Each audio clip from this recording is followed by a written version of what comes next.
Hey, I wanted to show the kind of exercises I do for my neck. So, like, I do these where I get on my bed and I'm laying off the bed. Like this. Feels good. And at first, I just did like one of these because, I'm so fragile that, is this thing on? Yeah. So I just did one and I'm like, all right, I'm done. And then that's all I did for the day. And I waited 3 days. And then on the fourth day, I did it again. So, like, if I did it on a Monday, Tuesday, Wednesday, Thursday, I didn't do it. Friday, I did it again. And I did 2 reps. And then I waited 3 more days. And then I do 3 reps and so on. Now I'm up to I think about 14 reps. And so I go like that. And that's like a reverse flexion extension. And uh, also do this head harness here, where you put that on your head and then you go down and then up, and you're pulling the weight up like it's hanging from my head, and I'm pulling it up, and that's a regular flexion extension, 2.5 pounds. And I just started off with one of those, and same thing, wait 3 days, do it again. And I'm 40. So, when I was 20, I could wait, I could just alternate and like one day on, one day off. But now I need one day on, 3 days off. And I don't have any joint problem. I don't have joint, it doesn't aggravate my joints if I do it like that. Whereas if I do it every other day or every day or every two days, uh, then it doesn't. I'll hurt my shoulder, I'll hurt my neck or whatever. Um, and then I got the iron neck here attached to the thing, and I do like spins where it's on my head, and I'm just rotating my whole body. And then I do ones where it's on my head, and I'm doing like left to right, and then I'll turn this way, and then it's right to left, and then I do like where you go forward and back like this, and then I'll spin around like that, and then so the tension's reversed, and now I'm pushing like that, and then and I do figure eights where it's on my head, and you're going like this in a figure eight, um, and I don't do it like I just did 1 rep starting out of each. At like a medium tension level, and then over time now I'm up to like 13 or 14, and it doesn't feel like anything. It doesn't, there's no strain. I don't have pain the next day. It's very easy. The only downside is it's steady progress and it's safe progress, but it's very slow. So I just want to say, like, I'm someone that has very severe craniocervical instability. So like most of the day I gotta get down here and just relax because my muscles are so tired and atrophied from being in bed for a year, and on top of that, things are not as stable. They're more stable since PICL, but I need another PICL. So if in the comments you could check that if you want to contribute to the GoFundMe, because it's very expensive, but I mean it did help me go from being in bed constantly 24 hours a day pretty much to like, and having to wear a hard collar to not having to do that. So it really really works better than anything, and it's the only treatment. Like, I can't get a fusion, no one will give me one, and so that's my only option. And if I don't get that, I'm probably never going to work again, or at least at the rate I'm going with these exercises, it's going to be like 3 years. If I'm lucky. And then, but even then, like, I don't want to be in a position where I'm just hanging on by a thread. I want to be strong. So, if like I stumble and like fall over or something, I'm not like, oh, I'm in bed for the rest of my life again. I want to be strong. And my neck is still in the upper cervical, and it's definitely still damaged. I can feel it. Up, so I definitely need the PICL for sure. I don't know if I need a third one, but I definitely need a second one. So that's just the exercise I do for my neck. Oh, I forgot one. There's the weight. Um, this 2.5 pound weight here. I've got a couple of them. I don't know where the other one is right now, but I'll lay on the bed like so,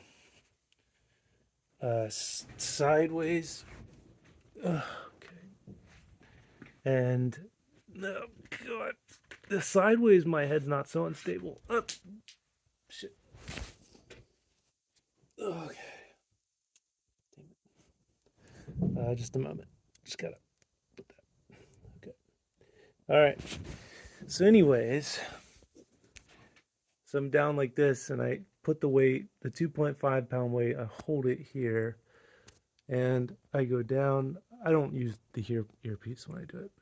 I go like this, and then I flip over and do the other way.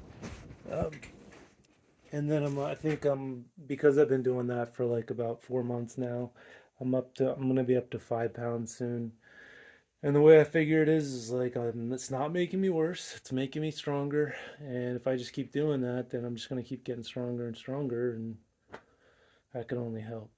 Um, so yeah, I don't see anyone else doing like significant neck exercises, weightlifting with neck. So I was like, I got to make a video of it because nobody knows how to do this stuff. This Dr. Centeno and Dr. Schultz don't talk about it. Physical therapists don't do it. Nobody, like, there's YouTube videos where they do some of it, but not all of it. Like, that's all of it. That's every direction you can move your neck is what I did. And you need to strengthen your neck in every single way possible if you've got CCI. So you need to do all those exercises. So like if I had severe CCI back when I was like, back in August when I first got PICL, and because I didn't know what to do then, I would have just, because I was always overdoing it and hurting myself. I would just been like, okay, all I can do is I don't have any weights. I mean, I wouldn't start off with any. I didn't start off with any weights on flexion extension. Like I did, no hanging weight, no head harness, and I just went down, and then up, and I was like, and it felt a little sketchy. It was like it felt weak. It didn't feel great on my upper cervical.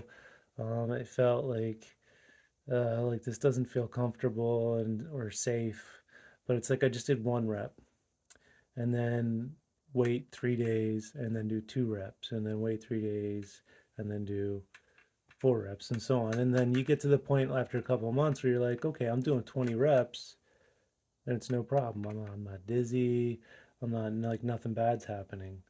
Whereas if you just start off with 20 reps, then you're injured, right? So it's like you don't want to make it worse. So it's like you want to grow tissue.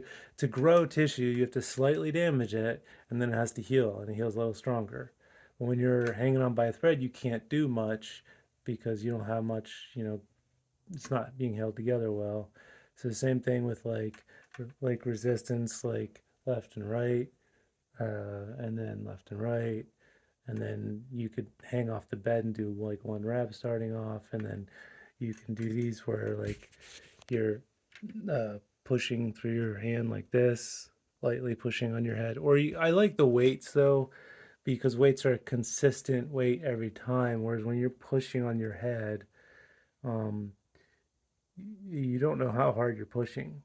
And if you're applying double the pressure you were applying last week, well, now you're doing double the exercise. So if you have weights, like if you get an iron neck, you can even hook an iron neck up to a pulley and just hang a weight from the pulley. And then now, no matter which way you turn your head, no matter what you do, it's always whatever you're hanging from the weight. It's always 2.5 pounds, always 5 pounds, whatever you hang from the weight. I always stand in the same spot when I'm using the tension elastic band. So it's fairly similar tension. So I don't like when the doctors are saying, use your hands for like static pressure, push this way, push that way. I don't like that because um, for a damaged person, you don't know like how hard am I pushing? Am I applying 6 pounds of pressure or 8 pounds of pressure? Like that matters when you're injured. You need to be applying the same pressure every time and doing 1 more rep or 2 more reps every time. And that's how you grow connective tissue and muscle safely. But if you don't do that, you're going to get injured. So I don't like using hands for pushing on your head at all. Um, uh, but using weight, like hanging your head off the bed and doing like a sitting or standing flexion extension like that, like your head weighs the same every time, so that's I think that's okay. But when you start adding resistance, like the head harness I have is always 2.5 pounds. It's never more than that. And if well, I'm going to be adding another 2 points, so I'll be doing 5 pounds. But yeah, so that's how you exercise your neck. And then there's one other thing. When I've been doing like hanging, touching my toes, I couldn't do that. Like when I was all messed up, I was like, I can't hang and touch my toes. Right. So I'd bend down to hang and I'd feel like, oh, this doesn't feel good on my neck at all because my head's just like hanging. Um, so like if you stand up and like you bend forward and you're like hanging, right, and your head's just hanging there. And if you're doing that, when I first started out doing that, I was like, I don't really feel great doing this, so I just did it for like 2 seconds, and then I went back up, and then I waited 3 days, and then I did 3 seconds, and then I went back up, and then 4 seconds, and so on, and over time, and I would get a little dizzy like at night, um, when I would overdo it. Sometimes I'd be like, I feel good, I'm gonna stay on here for like 15 seconds, and it was a good stretch. And then that like later that night, I like in bed, I'd be like having these like jolts because like my C1 was just like shifting around and squishing my brainstem, and you get like these electric shock feelings, especially like when laying on your side. And I was like, Jesus. So I just went back and I was like, okay, 3 seconds, and then wait 3 days, 4 seconds, and then wait 3 days, 5 seconds, and then so now I'm up to like 35 seconds. And because I slowly did it over time, now when I do that stretch, I don't get that way. So it's like that stretch is, it's a stretch, but the soft tissue is stronger because of it. Whereas if I had never been doing that stretch, it's also like the weightlifting. But before I was even doing neck exercises, I was doing that, and the more I did it over time, the more I could do it without having neurological symptoms. So it's like the soft tissue was strength getting stronger. It was being stretched out, and then it was healing, and then it was stretched out, and then it was healing. So it's like that's another thing I never hear any doctors talk about. It's like doing neck stretches, you know, like that to your will also strengthen your neck somewhat, and you want your neck to be able to handle being stretched a bit, so that through day-to-day activities you're not injuring yourself. So like I also do these stretches where like periodically throughout the day I'll probably do like 10 seconds at a time hanging this way, 10 seconds at a time hanging this way. But again, like I was when I started off, I was doing like I couldn't even hang my head freely. I had to hold it because it was too unstable. So like I couldn't just be like this because it felt horrible. So if I did like that, I'd do like 1 second, and then okay, and then I wait 3 days, and then I'm doing 2 seconds. And slowly over time, now I can just like hang it, and it's just cool. Um, and it's okay. But if I did that for like 15 minutes, that'd be bad, really bad. But like for 10 seconds at a time, and it gets stronger, but it's also more flexible, and the flexibility, like people think tightness is good, but tightness isn't good in your traps and your scalenes because they pull on your vertebrae. So they're constantly like pulling your head forward or pulling your head back or pulling your head down. So your muscles, when you want to be upright, have to struggle against your own tightness just to hold your head up. So that's why people who like will be in bed for a month or something like that from CCI, they'll get up and they're like, I physically can't hold my head up anymore because like it's not just the muscle atrophy, it's everything tightens up. And that's another thing doctors never talk about. They never talk about how when you lay down, because your shoulders and your clavicle will be a little bit higher, your chest will be a little bit higher when you lay down versus when you're upright, and then you have gravity. So like if I lay back, like and I'm like this, like my shoulders are sitting like where they are. But you can see when I come up like this, like if you look at the gap in the back of the seat there, it's like my arm's hanging and being pulled down. And when I lay back, um, it's well, it's not that different. But definitely when I lay in bed, I've noticed like my shoulders, like I can like extend them down. But when I'm upright and I'm in like an upright position, like I can't really extend it down because they're mostly like pulled down. So that's a thing too. So you and then and so if you've ever broken your arm and you know this, like when your body just stays in a position, it stays in that position like when you take the cast off. And when you're laying in bed all the time, then your body's going to be like, all right, well, I'm just going to stay like all tight like that all the time. Like your muscles and your tendons are going to shorten if they're shortened all the time. If they're in like if I went like this all the time, all of this would shorten. The length of the muscles would all tighten, and they would just they'd just be short. And then when I stood up, it would be like it would all that weight would just be hanging off of my vertebrae. You don't want you don't need more weight on your vertebrae because you have your traps and stuff are all like your muscles from your back and your shoulders are all attached to your vertebrae, and like your scalenes up through here are attached to your vertebrae. You don't want the weight of your body hanging off of your neck. Um, so so it is important for those to be loose.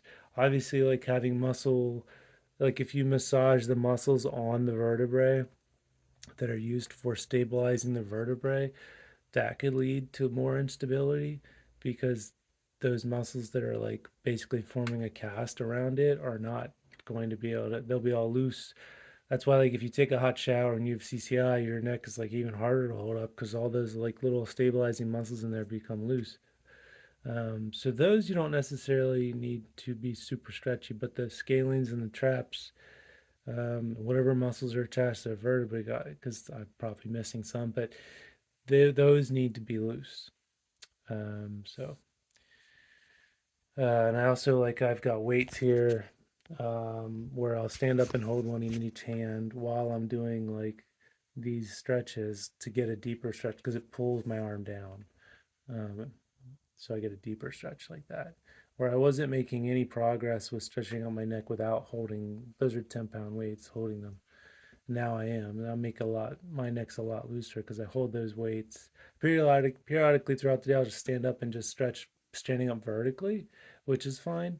And then I do like that every like 3 days or whatever, every 4 days, like I was saying, like Monday and Friday, and then I'll say it again just for clarification. I've said it a million times. Your Monday, wait 3 days, and on Friday, wait 3 days. So that'd be Saturday, Sunday, Monday, and then you do it again on Tuesday.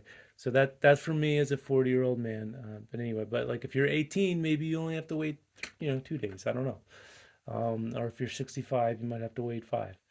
I don't know. But so yeah, that's and I'll do that stretch. But I can do the stretch where like I'm just straight vertical and I'm holding the weights. I can do that nearly every day and it doesn't seem to cause, I can do that like 3 out of 4 days and it seems fine because I'm just everything's lined up in vertical. But any other kind of stretch, I don't do that. I just do the standard wait 3 days. Um, and I do yoga stuff like I'm doing like yoga like that. I'm doing cat cows and stuff like, but I started off with just like it was nearly impossible. I did like 1 or 2 seconds and then I stopped. And then over time, I was like I could do more and more and more. So all these different yoga poses I couldn't do, I can do now, for like 30 seconds at a time or a minute at a time. Um, but I just want to say like you can do these things, but you have to start off nice and easy and just do like 1 second or 2 seconds or 3 seconds at a time.